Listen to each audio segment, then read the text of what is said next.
The Masters of the Universe movie is just a couple of weeks away. And if you've been out in the stores like me, you have seen the Masters of the Universe Chronicles figures. Today we're going to take a closer look at He-Man and his arch rival Skeletor. And you can see when the boxes are put side by side, the two figures make one power sword in the middle. But let's get these things out of the box, take a closer look, shall we? Let's. Gary's Grails! Your grails are out there! Go find them!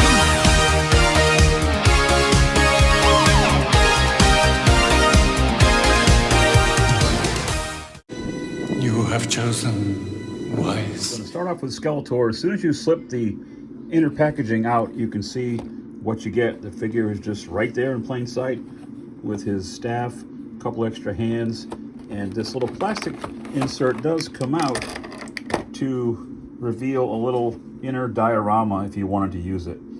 So that's kind of cool. But let me get him out of here and take a closer look. All right, that took a few minutes because he had a bunch of hidden plastic, those tie downs, which I cannot stand. He does come with two hands, weapon holding hands, and I've already swapped out the right hand for that open, kind of relaxed, or I'll get you, He-Man hand. And then the other hands up here's one of the fists that I put back in the box. You can't see it. I'm sorry, that's the other staff holding hand.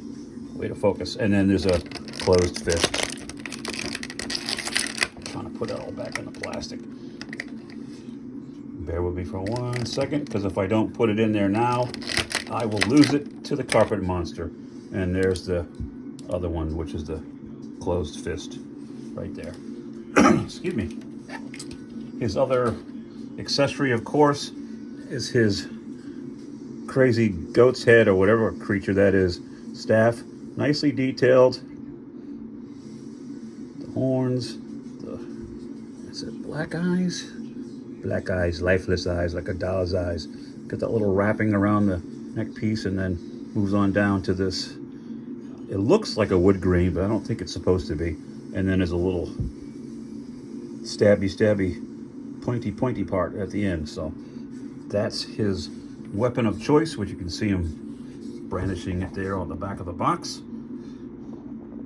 Let me get, hold on 1 second. The camera decided to, or my tripod decided to say no. All right, and here he is. It's a cool looking figure. Now I noticed right out of the box, I don't know if it's an imperfection or a QC thing, but see the white? I don't know if this was a white body with this blue painted over it, because it's almost looks like the white comes through. It's such an off, like a light colored blue. It doesn't bother me too much, but I notice it. It's there.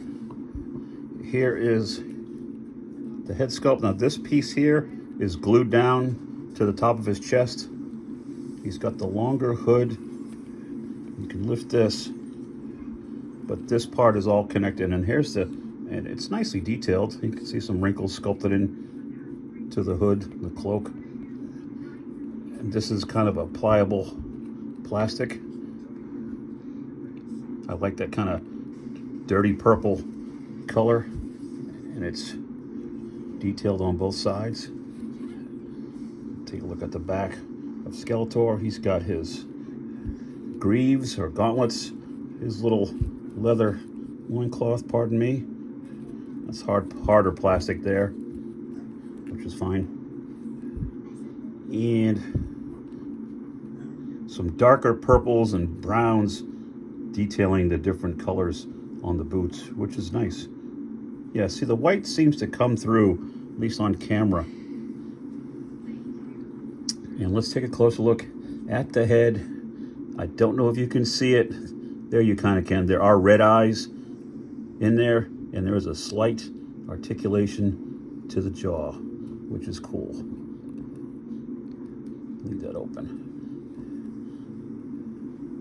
Yeah. Good looking figure. Now, because of this, the way this thing drapes over the back, you're not going to get a lot of, hardly any up. You do get side to side and a little bit of tilt.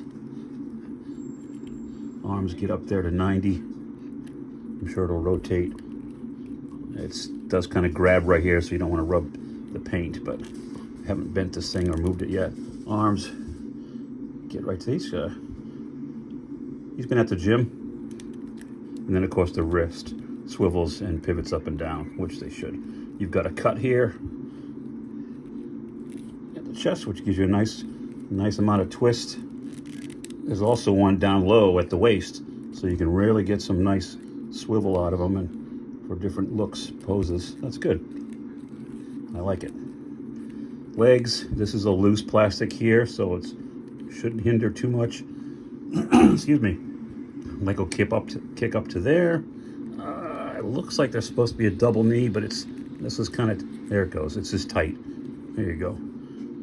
Brand new, and I prefer the joints to be tighter anyway. And then there's a swivel up there at the top of the thigh, and then of course you can get up and down, and some pivot with the ankle. So that's cool. I think we can put his staff in his hand. Again, doing this for the first time live on camera, knocking the camera over. Perfect. There you go. I wish he had a stand. I did have a difficult time because of the weight on the cape. It's difficult to get him to stand. He wants to just fall backwards, and it really took a lot of futzing around to get him to stand up.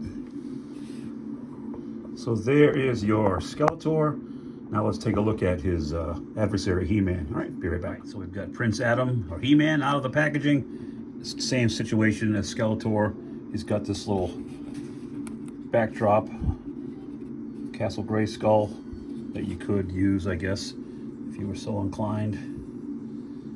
One accessory for him, and that is the famous power sword. Pretty simple. It's thicker plastic than I thought. Usually these are more flexible, but I'm glad because it holds a straight edge, which is nice. A little bit of paint on the handle, but really not too much else going on. And he's got the same thing. He's got two weapon holding hands and then two fists, closed fists that are in the box. I just left them in there. I did drop one of the Skeletor hands into the carpet monster, and it took me about 5 minutes to find it. But here he is. We'll start off with this head sculpt, and I think, and forgive me, I don't know the actor's name. I have to learn it, but I do think the resemblance is there. It's got kind of a stoic, almost angry eyes that seem to be almost looking up, like you could put the head down and like he's squaring off against Skeletor. It's got kind of a dirty blonde hair. You see the back, there is I haven't done this either, but there's a port, I guess, I'm assuming, for the sword to go in there. Like so. Okay, is that right? Is that in the right way? Let me just make sure I'm doing this correctly. There, it goes all the way down there. Okay. So, moving on down. I don't know what you call this, his armor, but it's got the brown leather with the gold accents. And of course the red highlight in the middle. Straps around to the back. They carried the details all the way around with the buckles and the gold. So that's cool, and that's a nice touch. He's got his greaves or gauntlets, which look to be a pretty much, well, no, there is some more detail there. And there goes the phone. I'm sorry guys, this tripod I'm using is a real touchy pain in the ass, pardon my French. Just touch it and it wants to fall over. All right, so I was going to show you the gauntlets. That's right. So some nice little sculpted detail and different. There's a red, there's a gold, silver on that little armor plating. See if the other one's the same or different. It's got different look. Oh, similar but different pattern. Nice. Moving down to the belt, leather again, gold accents. The gold is that, and I'm not sure. Tell me in the comments. Comic accurate? I know they've taken a twist and they usually update things, but how close is this to the actual cartoon? I think it's pretty close. And he's got his little tunic, the shorts. Looks like a leather texture with the gold accents all the way around.